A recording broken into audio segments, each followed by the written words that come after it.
मंत्री फडणवीस मामा, लाडक्या बहिणीले 500 कमी द्या, पण तिची अब्रू वाचवा हो.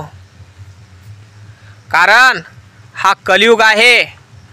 कोणचा नराधम कोण्या रूपात येईल काही सांगता येत नाही हो मामा. आणि जो अब्रू लुटत असन आपल्या आई बहिणीची तर त्याला फाशीची शिक्षा द्या हो मामा. हात जोडून विनंती करतो तुमची मी, हात जोडून विनंती करतो. आणि जास्तीत जास्त शेअर करा दादा, पूर्ण व्हिडिओ बघा. हा आवडला तर नक्की कमेंट करा, फॉलो करा आणि देवेंद्र फडणवीस मामापर्यंत हा गेला पाहिजे. मामा मी तुमचा भांजा महाराष्ट्रातून बोलत आहे, विदर्भातून बोलत आहे, अमरावतीतून बोलत आहे मामा. मामा तुम्हाला माहीत आहेस घटना कधी घडली खतरनाक आपल्या महाराष्ट्रात.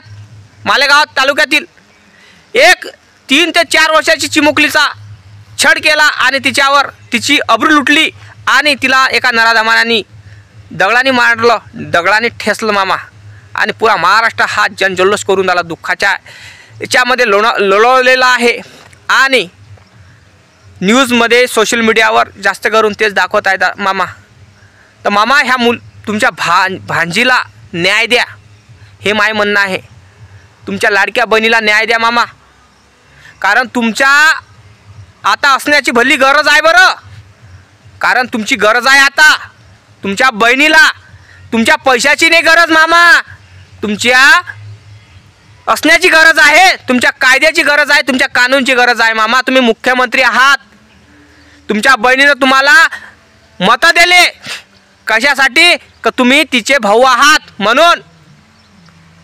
समजलं का? तुम्ही तिचे भाऊ आहात म्हणून.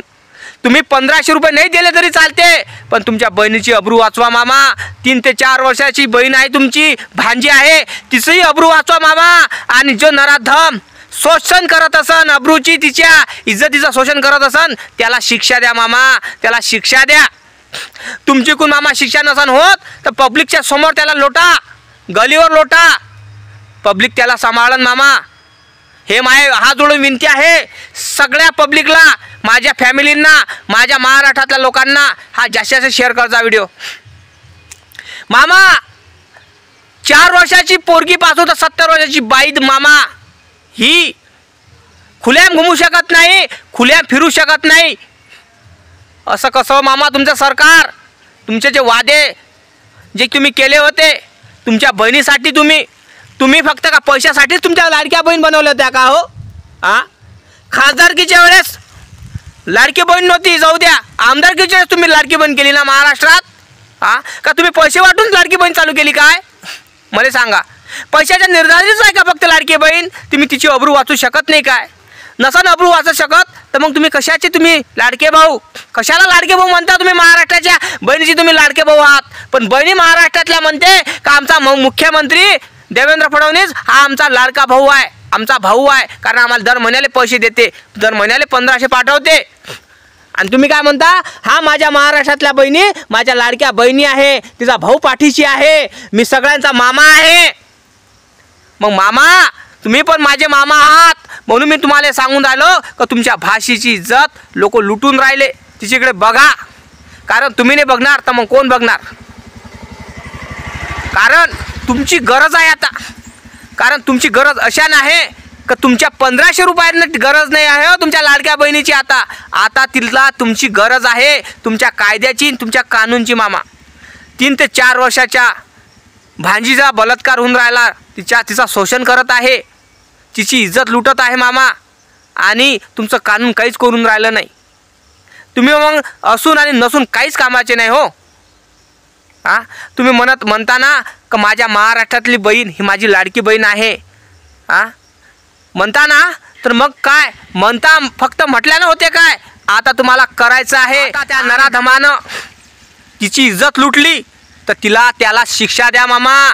कारण गरज आहे शिक्षेची, त्याला फाशीची शिक्षा द्या, काही द्या, कोणची शिक्षा द्या, पण त्याला जिवंत ठेवू नका. कारण ती मुलगी 3 ते 4 वर्षाची मुलगी माझी मुलगी आहे, दुसऱ्याची मुलगी आहे, साऱ्या महाराष्ट्राची मुलगी आहे, महाराष्ट्राची भांजी आहे, ती भाषी आहे. आणि तुमची पण भाषी आहे मामा, ती लाडकी बहीण आहे, माझी पण लाडकी बहीण आहे मामा. तर तिला न्याय द्या मामा. कारण तुम्ही न्याय देऊ शकता, दुसरा कोणी देऊ शकत नाही. तुमच्यापाशी कायदा आहे, तुमच्यापाशी कानून आहे मामा, तुमच्या हाती सगळ्या गोष्टी आहे.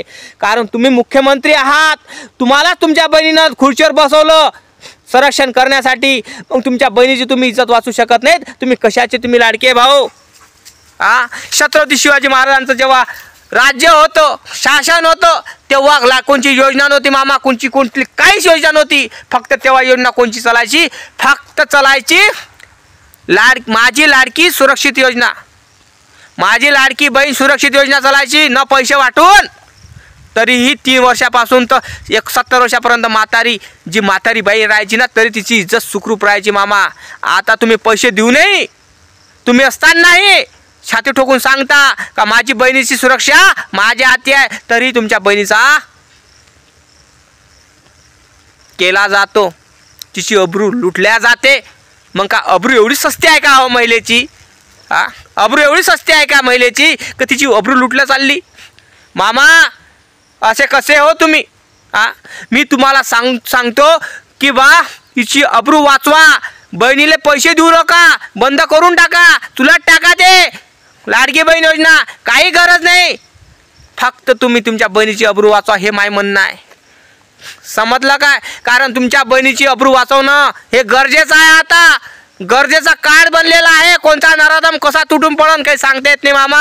हात जोडून विनंती करतो, तुमच्या बहिणीची अब्रू वाचवा, पैसे देऊ नका. जास्तीत जास्त शेअर करा दादा, कमेंट करा. फेसबुकवर बघत असाल तर फॉलो करा, यूट्यूबवर बघत असाल तर लाईक आणि चॅनलला सबस्क्राईब करायला विसरू नका. जय जवान जय किसान.